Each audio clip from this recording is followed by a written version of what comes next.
갈릴리 성가대와 오케스트라의 귀한 찬양에 감사합니다. 고맙습니다. 현대인의 삶의 양태를 보면 약한 모습보다는 강한 모습이 드러나기를 원하는 것 같습니다. 그래서 육체의 강인함을 키우고 경제적인 면이나 또는 사회적인 면으로도 다른 사람에게 강한 사람으로 보여지기를 원합니다. 그런데 문제는 겉으로 드러나는 것은 그리 오래 가지 못한다는 겁니다. 시간이 지나면 사라질 것들이기 때문입니다. 육체의 강함도 시간이 지나면 약함으로 변하여지고, 경제적인 면 또한 시간이 지나면 지날수록 사라지고 없어질 것이고, 또 한때 가졌던 사회적 지위나 그 밖의 것들 가만히 보면 시간이 지나면 내놓아야 할 것들입니다. 그러게 외적으로 드러나는 인간의 강함이란 유한한 것이기에 그리 오래 가지 못함을 보게 됩니다. 그와 반대로 인간의 약함은 어떤 것일까요? 본래 인간은 약한 존재인데 사람들이 말하는 약한의 여김의 기준이 어떤 걸까요?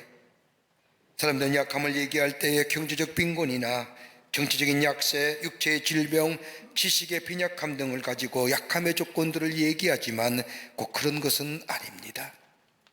우리 주변에 보면 억압당할수록 더 강건하고 그리고 힘 있는 사람이 되는 사람도 있고, 가난함으로 인하여 믿음이 더 깊어지는 사람도 있을 뿐만 아니라 역경 앞에서 내적 존재가 더 단단해지는 분들을 발견하게 되며 난관 앞에서 용기를 가지고 그 난간을 쉽게 넘어서는 분들을 보게 될 때에 외적인 약함이, 외적인 부족함이 결코 인간의 약함을 만들어내는 것은 아니라는 사실을 보게 됩니다. 그렇다고 한다면 인간으로 하여금 약하게 만드는 것이 어떤 것일까요? 한번 몇 가지를 이런 것들을 한번 생각해 볼 수 있을 겁니다. 하나는 양심에 가책받을 때 인간은 약해집니다. 다른 사람이 뭐라고 이야기해서가 아니라 내 마음속에 내 양심이 나를 향하여 끊임없이 두드릴 때에 인간은 약해집니다. 또 하나 들어간다면 내 삶 속에 목적이 잃어버릴 때 인간은 약해집니다. 내가 무엇을 위해 살아가야 하는지, 내가 왜 이런 일을 해야 하는지, 내가 여기 왜 머물러 있어야 하는지 삶의 목적이 불분명할 때에 인간은 약해집니다. 또 하나 있다고 하면 이기적인 생각할 때에 어떻게 하면 내게 이익이 돌아올까, 이기적인 마음과 자기중심의 마음을 가지고 살 때, 그때는 내 마음속에 지지를 받을지 모르지만 시간이 지나면 내 이기적이고 내 자기중심적이기 때문에 얼마나 고개가 숙여지는지 약하게 만듭니다. 또 하나 있다고 한다면 결정력의 부재의 삶이 인간을 약하게 만들지 않습니까? 이렇게 할까 저렇게 할까 하는 자신 없는 행위나 삶, 결단력이 사라진 인생, 자신 없는 삶을 만들 뿐만 아니라 비굴한 인생으로 전락시킵니다. 하나 더 찾아본다고 한다면 욕망에 이끌려 살아가는 인생, 대의나 뜻이나 거룩함이나 진리가 아니라 순수히 내 안에 일어나는 욕망에 따라서 내 인생을 살아가는 인생, 여러분 한없이 약하게 만드는 요소입니다. 오늘 본문의 말씀은 예수님이 인류구원을 위하여 예루살렘 성에 입성하시는 말씀이 오늘 본문의 말씀입니다. 어린 나귀를 타고 예루살렘 성에 입성하시는 예수님의 이 예루살렘 입성은 단순한 퍼레이드가 아니라 하나님의 구속사의 의미가 담겨져 있는 하나의 사건이라 말할 수 있을 겁니다. 우리 예수님은 12살이 되었을 때부터 매년 유월절을 지키셨습니다. 그리고 예수님은 자신 생애의 마지막 유월절인 이 유월절을 지키기에 앞서서 저 벳박의 제자들을 보내어 나귀를 풀어오라고 말씀하십니다. 그리고 물어보는 사람이 있으면 주님이 쓰시겠다라고 말씀하며 그 나귀를 가져오게 될 때에 예수님은 그 나귀를 타고 예루살렘 성으로 들어가십니다. 예수님이 그 나귀를 타고 예루살렘 성에 입성하자 성에서 큰 소동이 났습니다. 사람들은 예수님의 행렬에 자신들의 겉옷을 깔고 종려나무를 흔들면서 호산나 다윗의 자손 찬송하리로다, 주의 이름으로 오시는 이여 가장 높은 곳에서 호산나 하더라고 외치며 뜨겁게 예수님을 환영합니다. 사람들의 이러한 외침은 다름 아닌 예수님을 메시아로 영접하는 외침이었습니다. 그런데 인류에 대한 하나님의 사랑으로 이 땅을 구원하시기 위해서 오신 메시아의 모습으로 예수님을 맞이하며 환영한 것이 아니라, 예루살렘 사람들의 예수님의 환영은 당시의 로마의 정치적이고 경제적인 압제하에서 해방하실 이인, 정치적인 메시아, 경제적인 메시아로 예수님을 환영했던 겁니다. 그도 그럴 것이 예수님이 예루살렘 성에 입성하기 전에 예수님이 행하신 이적과 기적의 모습들을 보십시오. 죽은 나사로를 고치셔 살려내셨습니다. 저 디베라 바닷가에서 물고기 2마리와 보리떡 5개로 5,000명을 먹이시는 기적을 행하셨습니다. 죽은 자를 살리고 굶주린 자에게 떡을 주시고 병자를 고치고 이런 능력을 행하신 예수님, 그러기에 예루살렘 사람들은 예수님이야말로 우리가 기다리던 메시아라고 생각하며 환영합니다. 이 사람이야말로 지긋지긋한 로마의 압제에서 구하여 주실 사람이요, 저 보기 싫은 헤롯의 아래에서 구하여 주실 사람이 바로 예수님이라고 생각하면서 자신들을 진정으로 해방시켜주고 왕이 되실 분이라고 생각했기에 그들은 예수님을, 예루살렘 입성을 하시는 예수님을 환영했던 것입니다. 그런데 이 환영의 퍼레이드 가운데 예루살렘에는 큰 소란이 났습니다. 도대체 예수가 누구냐? 예수가 어떤 사람이기에, 예수가 누구이기에 저렇게 군중들이 환호하는가? 예루살렘 성에 입성하시는 예수님, 그 예루살렘에는 여러 종류의 사람이 있었습니다. 정치적으로, 경제적으로, 사회적으로, 정신적으로 문제를 가지고 갈등 가운데 있던 사람들, 저들이 예수님을 보고는 큰 소동을 일으키면서 저 사람이 누구냐? 여러분이 얼마나 불안 가운데, 염려 가운데 삽니까? 미래의 불확실성 가운데 우리 마음속에 자리 잡고 있는 이 불안함, 풍요롭고 풍성한 것 같은데 내 삶 속에 자리 잡고 있는 소외와 고독감들, 문제와 역경이 우리 앞에 삶에 닥치면 쉽게 좌절하고 넘어지는 절망 가운데 사는 삶, 그러기에 누군가가 이 어둠의 자리에서 좀 구원했으면 좋겠는데, 구원을 기다리는 우리의 마음들, 정치적으로나 경제적으로나 사회적으로 많은 문제와 어려움 가운데 우리들의 삶 속에 참된 구원자는 없을까? 저 예루살렘 성에 사는 사람들처럼 이 곤고한 삶에서 구원할 자가 없을까? 기다렸던 것. 오늘 한 번도 점심을 접은 일이 없는 어린 나귀 새끼를 타고 예루살렘 성에 입성하시는 예수님, 그 예수님은 어떠한 분이시기에 저토록 사람들이 환호했고, 그 예수님이 어떠한 분이시기에 오늘 이 성경 말씀은 그 귀한 예루살렘 성의 입성을 이렇게 귀하게 말씀으로 적고 있는지요. 오늘 본문의 말씀을 통해서 함께 말씀을 나누며 은혜 받기를 원합니다. 첫째는 평화의 왕으로 낙이 타신 예수님이십니다.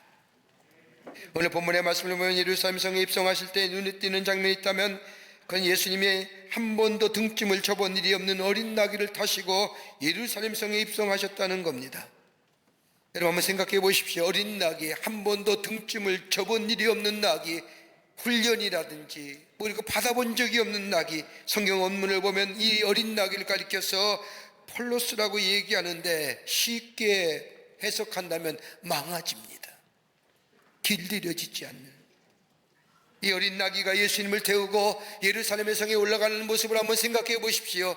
바른 걸음이었습니까? 한 번도 등짐을 져본 일이 없기에, 훈련받은 일이 없기에 뒤뚱뒤뚱거리며 그 예수님을 태우고 저 예루살렘 성에 올라가시는 그 모습이야말로 우스꽝스럽게 짝이 없는 모습일 겁니다. 이 당시 예루살렘은 로마의 군인들의 위협적인 군복과 더불어 말을 타고 예루살렘 성으로 입성하시던 로마의 군인들과는 너무나 대조적인 모습입니다. 이런 예수님의 예루살렘 성은 다름이 아니라 기원전 500년 전에 저 스가랴 선지자가 스가랴 9장 9장을 통하여 말씀하신 예언 그대로 예언의 성취의 모습입니다. 군말을 타고 환영의 나팔 소리가 울려 퍼지는 화려한 퍼레이드가 아니라 보잘것없지만 평화의 동문인 나귀를 타고 예루살렘 성으로 입성하시는 그 예수님이야말로 저 팍스노모라고 하는 인위적으로 만들어진 평화가 아니라 참된 평화를 주시기 위한 예수님의 예루살렘 성의 입성이라는 겁니다. 여러분, 사람이 그 마음속에 어떤 것이 자리 잡고 있느냐에 따라서 그의 미래가 달라집니다. 여러분, 가만 생각해 보십시오. 우리의 마음의 주인이 누구인가에 따라서 우리의 미래가 달라진다는 얘기입니다.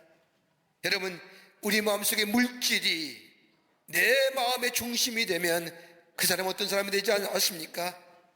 수단과 방법을 가리지 않는 목적 지향적 인간이 됩니다. 여러분, 아무리 목적이 좋아도 수단과 방법부터 옳아야 됩니다. 수단과 방법이 옳지 않고 목적만 이룬다고 한다면 그건 잘못된 겁니다. 여러분, 다른 사람의 마음을 아프게 하며 다른 사람의 마음을 슬프게 하며 내 안에 돈을 번다고 하면 여러분, 정당한 일일까요? 물질이 그 사람의 주인이 되면 탐욕으로 얼르죠. 수단을 넘어서는 목적을 정당화시켜 버립니다. 여러분, 또 하나 명예가 그 사람의 주인이 되면, 여러분, 명예가 중심이 되면 그 사람은 인정감에 목말라 사는 인생이 됩니다. 그러기 이 사람은 언제나 다른 사람이 나를 어떻게 생각하느냐에 대해서 반문합니다. 그렇게 받고 있음에도 불구하고 더 갈증과 목마름을 느끼며 인정감을 요구하는 인생. 그의 마음속에 명예가 그 마음의 중심이 되기 때문입니다. 여러분, 건강이 우리의 삶의 중심이 되면 어떻게 된 줄 아십니까? 기술이 사라지는 거예요. 한번 생각해 보십시오. 여러분, 우리 주변에 얼마나 건강에 대한 음식들이, 보조식품들이 많이 나옵니까? 이거 좋다면 이거 먹지 않습니까? 어떤 사람이 저거 좋다면 저거 쫓아서 잡수시지 않습니까? 기준이 사라지는 거예요.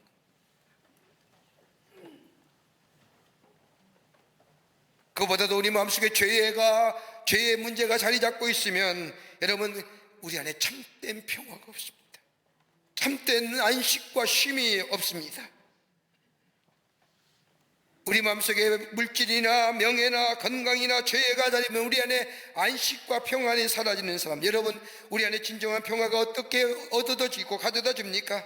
다름이 아니라 세상에 주는 것들이 우리에게 참된 평화와 안식과 쉼을 주는 것이 아니라 어린 나귀를 타시고 예루살렘 성에 입성하시는 그 예수님, 혼란과 무질서 더 나아가 하나님 없이 살면서 땅의 것에 소망을 품고 살면, 그러면서도 땅의 것에서 참된 안식과 평화를 얻으려고 했던 저들의 삶, 그러나 거기에 소망을 얻는 것이 아니라 절망이, 빛의 역사를 경험하는 것이 아니라 어두움에 점점 빠져가는 저들, 절망과 아픔과 한숨과 슬픔이 있는 곳에 예수님이 어린 나귀를 타고 들어가시게 될 때에, 그 예수님이 그것에 자종하시며 그 예수님 우리의 삶 속에 모시게 될 때에 우리는 참된 평화와 안식과 쉼을 누리는 복된 인생이 되는 줄 믿습니다. 그러기에 예수님 말씀하시지 않습니까? 내가 주는 평화는 세상에 주는 평화와 다른 것이니라. 세상에 주는 평화는 일시적이요 순간적이지만 내가 주는 평화는 영원한 평화요, 우리에게 참된 안식과 쉼을 준 평화라고 말씀하시는 겁니다. 그러기에 우리 안에 예수님이 계시면 우리 안에 평안이 넘쳐납니다. 새로운 존재의 삶으로 변화됩니다.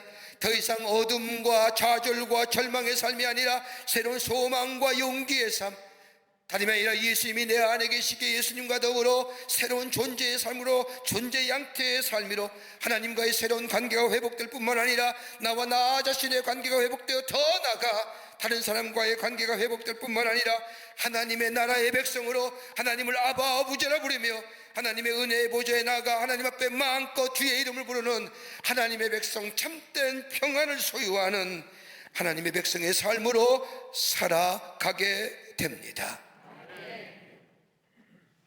여러분, 일본의 여류 작가인 미우라 아야코라는 사람 잘 아실 겁니다. 빙점이나 소설로 우리나라 많은 사람들에게 알리 알려진 일본의 작가입니다. 독실한 크리스찬이었던 이 미우라 아야코 역시 크리스찬인 남자를 만나서 결혼을 합니다. 근데 남편의 월급이 얼마 안 돼서 생활에 어려움을 겪게 되자 살림의 보탬 요량으로 자기 집 앞에 조그만 가게를 엽니다. 친절하고 상냥하며 손님을 맞이하더니 장사가 잘 되어서 얼마 안 가서 날마다 트럭으로 물건을 들어올 정도까지 이 가게가 번창하게 됩니다. 너무나 바빠서 정신이 없었습니다. 근데 어느 날 퇴근하고 돌아온 남편이 이 뮤라 여교에게 한마디 하는 겁니다. 여보, 장사가 잘 되는 것은 좋은 일이다마는 이러다가 다른 가게들이 문을 닫게 되면 어떻게 되겠어? 우리만 잘 살겠다고 하는 일이 하나님이 기뻐하신 일은 아니지 않소? 바쁘게 돌아가던 일상 속에 남편이 던진 이 불쑥 한마디, 우리만 잘 살겠다고 하는 일이 하나님이 기뻐하신 일은 아니지 않소? 이 뮤라의 마음에 확 받아. 밤새 남편의 말 한마디가 자신의 가슴을 치게 만듭니다. 아, 그렇구나. 남편의 충고를 받아들이니 뮤라 있고, 그 다음서부터는 점차로 가신의 가게에 물건을 줄이기 시작합니다. 그리고 손님들로 하여금 다른 가게로 가게 해줍니다. 우리 가게는 없습니다. 저 앞에 가게 가면 살 수가 있습니다. 그러니 저리로 가십시오라고 하면서 손님을 나누어 줍니다. 그러다 보니 시간이 좀 생깁니다. 조금씩 여유가 생기고 본래 가지고 있던 재능을 살려서 글을 쓰기 시작합니다. 그렇게 해서 쓴 글이 빙점입니다. 남은 시간에 가게를 돌보며 틈틈이 글 썼던 그 글이 베스트셀러가 되면서 뮤라 아르코는 이전보다 더 큰 축복과 더불어 이름이 날려지는 기회가 되었다는 겁니다. 우리 안에 예수님이 수용하시면 내 안에 평안이 임합니다. 하나님과 나와의 관계가 회복될 뿐만 아니라 나 자신과의 회복도 관계가 회복됩니다. 여러분, 우리 마음에 불안이 있고 절망과 좌절이 가져주는 게 뭘까요? 관계 속의 파괴 아닙니까? 주님이 내 안에 입성하시면 하나님과 나와의 관계가 회복되고 나와 나 자신의 관계뿐만 아니라 다른 사람과의 관계가 회복될 뿐만 아니라 그로 인하여 내 안에 고독감과 소외감과 절망과 좌절이 사라지고 참된 평화의 삶, 새로운 하나님의 백성으로서의 삶의 방식과 존재 양식으로 살아가는 새로운 존재로서의 삶으로 살아가는 이 놀라운 주의 주시는 평화를 주시기 위해서 우리 예수님이 어린 나귀를 타고 예루살렘 성에 입성하신 것입니다. 두 번째는 겸손의 왕으로 나귀 타신 예수님이십니다. 오늘 본문의 말씀이면 어린 나귀를 타시고 예루살렘 성을 향하여 올라가십니다. 궁극적인 승리의 포레임에도 불구하고 우리 예수님은 작은 나귀 새끼를 타시고 예루살렘 성에 입성하십니다. 예수님의 예루살렘 입성은 단순히 퍼레이드가 아닙니다. 하나님의 구원사적인 의미가 담겨져 있는 퍼레이드입니다. 인간의 욕심이 만들어진 전쟁임에도 불구하고 전쟁에 승리한 장군이나 병사들은 빨간색의 카페트가 깔린 길을 당당하게 걸어가며 사람들의 환호를 받지만은, 그러나 우리 예수님의 예루살렘 입성은 그냥 퍼레이드가 아니라 인류를 향한 하나님의 구속사적인 의미가 담겨져 있는 사건입니다. 우리를 구원하시기 위해서 사람이 되셨고 십자가를 지실 뿐만 아니라 다시 부활하시어 하나님 나라로 가시기 위한 구원의 완성을 이루시기 위한 예수님이 그 구원의 완성을 이루시기 위해서 예루살렘 성에 입성하시는 겁니다. 그리고 많은 무리들이 예수님의 뒤를 따라서 호산나 호산나라고 외칩니다. 호산나라만 우리나라로 표현하면 만세 만세라고 하는 의미가 담겨져 있습니다. 히브리 원문대로 발음하자면 호사나, 우리를 구원하소서, 아니 지금 우리를 구원하셔서 save now, 지금 이런 외침을 들으시면서 예수님은 묵묵히 나귀를 타시고 예루살렘 성으로 들어가십니다. 한마디 말씀도 안 하십니다.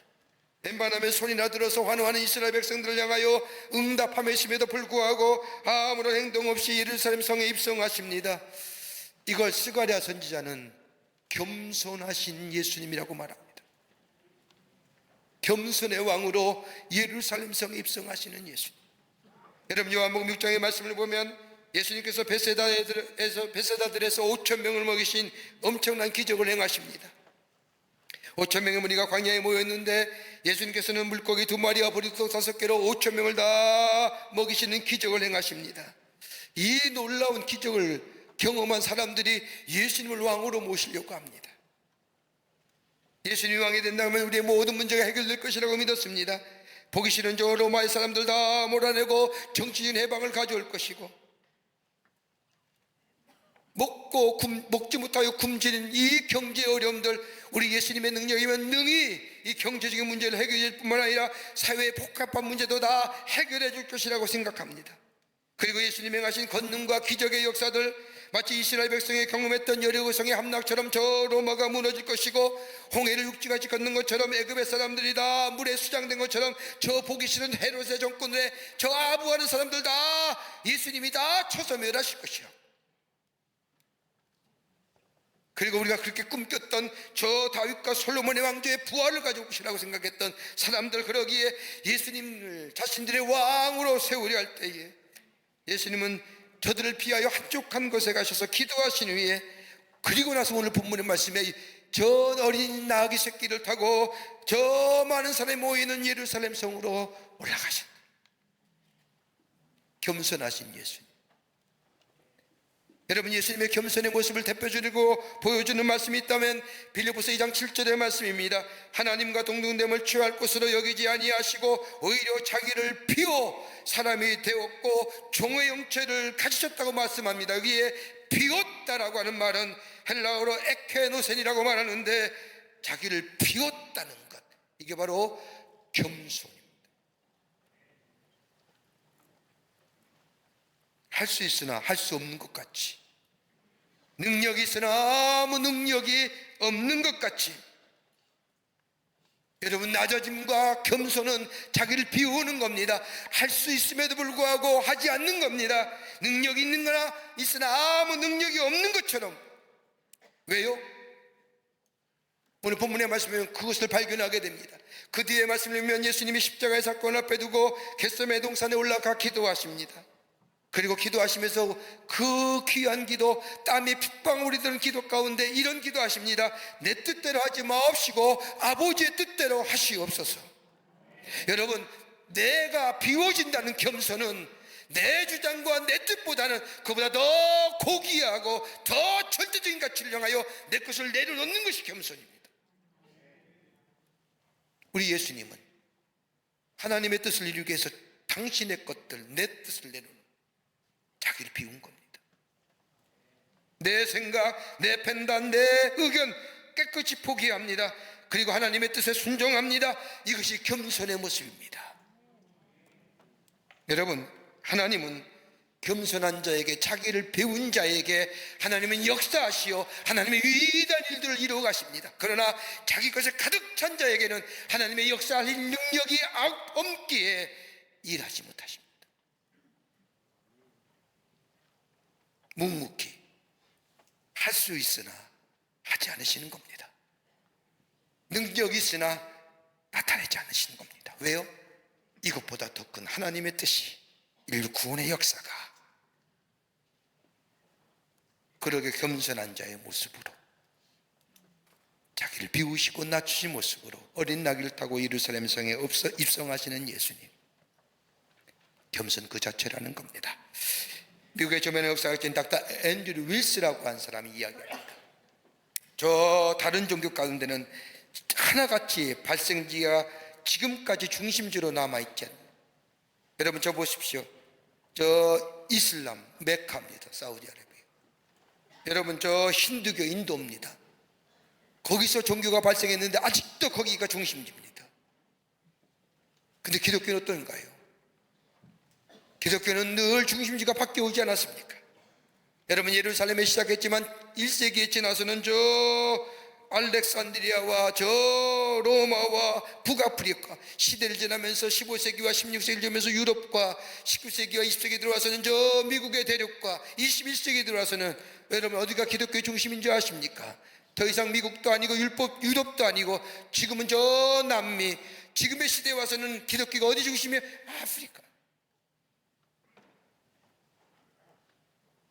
어떻게 설명할 수 있을까요? 종교사학적으로. 왜 기독교는 한 곳에서 발생하여 한 곳에 있지 아니고 이렇게 옮겨다니는 중심의 축각이 옮겨다니는 이유가 어디 있을까요? 여기에 닥터 앤드류 윌슨이 이렇게 얘기합니다. 그건 다름이 아니라 기독교가 중심지만 끊임없이 변하는 이유는 다름이 아니라 기독교의 중심에는 낮아짐이 있기 때문이라고. 낮아짐, 비워짐의 역사.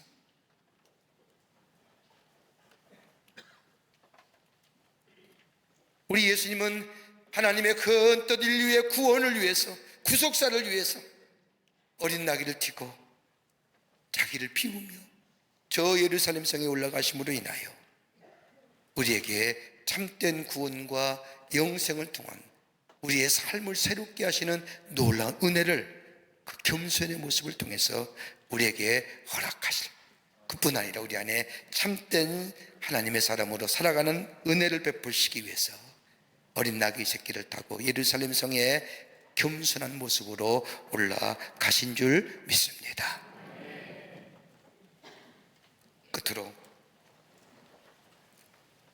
구원을 주시기 위해서 나귀 새끼를 타신 예수님이십니다. 우리에게 구원 주시기 위해서.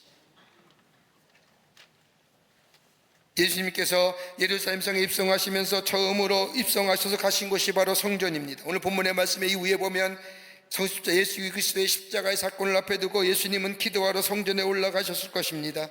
그런데 성전이 장터가 되고 말았습니다. 제사하러 온 사람들의 양이나 비둘기를 파느라고 성전이 난리법석입니다. 성전이 성전다운 구실을 못하고 있자 예수님은 이전에 겸손하고 온유한 태도로 변하여 채찍을 드시고 돈 바꾸는 자들의 장을 뒤집어 엎으시고 비둘기 파는 자들의 상을 엎으시며 강도의 자식들이라고 책망하시며 분노하시는 예수. 좀 전만 해도 나귀 새끼를 타고 저 겸손한 왕으로 인류 구원을 위하여 하나님의 뜻을 이루기 위해서 자기를 비우셨던 예수님. 그런데 오늘 본문의 말씀을 보면 이후의 말씀에 성전에 들어가시사 저 성전을 정결케 하시며 그러면서 하시는 말씀이 내 집은 만민이 기도하는 집이라. 만민이 기도하는 집. 하나님의 거룩한 성전, 만민이 기도하는 집. 주님을 만나고 주님 앞에 예배하며 하나님의 하나님 되심을 찬양하며 주님과 인격적인 교제가 있는 장소. 여러분, 우리가 하나님을 만나며 찬양하며 기도하며 하나님을 아버지라고 부르며 주님과 인격적 교제를 갖는 이 놀라운 역사가 어디서 일어났을까요? 예수님이 십자가에 달려 돌아가신 성전의 지성소의 휘장이 저 위에서부터 아래로 갈라집니다. 예수님이 십자가에 달려 도구신 날, 그전만 해도 저 제사장이 인류 모든 백성의 죄를 대신하여 지성소 안에 들어가 하나님 앞에 용서를 그렸던 그 장소가 예수 그리스도의 십자가로 죽으심으로 말미암아 우리의 죄가 사해질 뿐만 아니라 그뿐으로 인하여 저 성전의 휘장이 위에서부터 아래로 갈라짐으로 인하여 우리가 하나님의 보좌에 나아가 하나님을 아버지라 부르며 주님 앞에 기도하며 간구하며 주님을 만나며 인격적 교제가 있었던 장소. 그게 뭐예요? 우리에게 있어진 구원의 역사예요. 그렇지 않습니까? 여러분, 구원받지 못한 사람은요 하나님을 아버지라 부르지 못해요. 절대로. 나이 많으신 분이나 적은 사람이나 하나님을 뭐예요? 아버지라 부를 수 있는 거예요. 구원받은 자만이 부를 수 있는 하나님의 이름이에요. 예수 그리스도의 십자가 사건이 없었더라면 여러분, 구약 성서에 나타난 저 야곱이나 이삭이나 아브라함이나 그 밖에 구약에 나타난 사람들의 하나님을 향하는 호칭을 보십시오. 뭐라고 얘기해요? 야훼. 이 개인적인 부름이에요. 대중적인 부름은 엘로힘. 그게 다예요. 그것도 부를 수 없어서 뭐예요? 아도나이. 오 주님. 근데 예수님이 십자가에 달려 돌아가심으로 인하여 저 우리의 죄를 대속하여 우리를 의롭다 여기시고 우리를 하나님의 자녀 삼으신 놀라운 그 은혜가, 구원의 은혜가 우리 가운데 있는 순간 우리는 뭐예요? 하나님을 향하여 더 이상 야훼 엘로힘이 아니라 나의 아버지, 나의 하나님, 아버지라고 부를 수 있는 이 놀라운 특권, 하나님의 이름을 찬양하며 하나님의 이름을 부르며 하나님과 인격적 교제를 가짐으로 내 안에 주님이 나의 주님 되심을 고백하는 놀라운 은혜, 이 구원의 놀라운 역사를 우리에게 허락하시기 위해서 우리 주님이 한 번도 등짐 져보지 못한 어린 나귀를 타시고 저 예루살렘 성에 올라와 가신 줄 믿습니다. 그러기 기도는 속죄의 종교예요. 고통이나 죽음이나 질병의 문제 삼기보다는 죄 때문에 우리 안에 고통과 어려움이 닥친다는 사실을 알고 이 속죄를 귀중히 여기는 것, 그 속죄함이 우리를 구원받고 그 속죄함이 우리를 새롭게 하시는 역사, 이 놀라운 구원의 역사를 이루시기 위해서 우리 예수님이 예루살렘 성에 올라가신 것입니다. 오늘 그 예수님을 우리 마음속에 모시게 될 때에 우리 안에 어때? 평안이 임합니다. 우리 안에 주의 뜻이 내 뜻보다 앞서게 됩니다. 그리고 우리 안에 구원의 역사가 매일매일 일어납니다. 그리고 우리를 성화의 삶으로 인도하여 줍니다. 그 예수님 어서 오시옵소서. 우리 삶에 좌정하여 주시옵소서. 구주님을 기쁘게 맞이하여 참된 평화와 내 안에 주의 뜻이 먼저 내서 우리 안에 구원의 역사를 이루어 가시는 여러분과 저와 되시기를 주의 이름으로 축원합니다. 하나님 감사합니다. 저희들 주께서 사랑해 주셔서 하나님의 자녀 삼으심에 감사합니다. 자녀 삼으신 것은 다름이 아니라 우리 예수님이 우리의 죄를 대신하여 십자가의 죽으심으로 인하여 우리가 구원받아 하나님의 자녀 되었고 내 뜻보다 하나님의 뜻이 우선되는 삶으로 살아가는 존재가 되었고 주의 주시는 평안이 넘쳐나는 삶, 그래서 입을 열 때마다 감사와 감격이 넘쳐난 인생이 삶으로 우리가 새롭게 변화된 것인 줄 믿사오니 오늘도 우리 가운데 들어오시는 예수님 기쁘게 맞이하여 어서 오시옵소서, 나의 삶의 주인 되시옵소서라고 받아들여 주의 주시는 평강과 기쁨과 감사와 구원의 놀라운 역사를 매일매일 경험하며 우리의 삶이 새로워지는 역사를 경험하는 저희들이 되게 하여 주시옵소서. 성령이 도우실 줄 믿으며 예수님의 이름으로 기도하옵나이다. 아멘.